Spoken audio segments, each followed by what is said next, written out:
নমস্কার। গরমের দিনে সানডে স্পেশালে আমার এই রেসিপিটি মাত্র ৮ ঘন্টার মধ্যে রেডি। গরমের দিনে রান্নাঘরে আমরা বেশিক্ষণ সময় কাটাতে চাই না।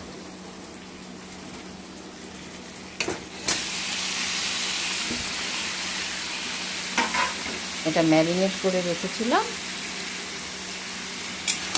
এখন কষা হবে।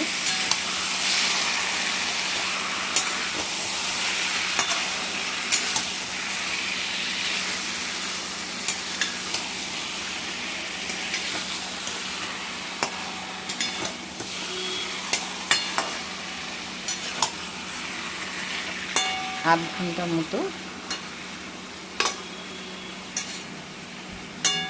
এরকম দেশি রেসিপি দেখার জন্য আমার পেজটিকে ফলো করুন প্লিজ। সাবস্ক্রাইব করে পাশে থাকবেন, লাইক, কমেন্ট অ্যান্ড শেয়ার করে দেবেন।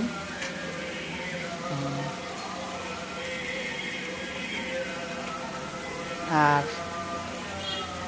দেখার জন্যে থ্যাংক ইউ।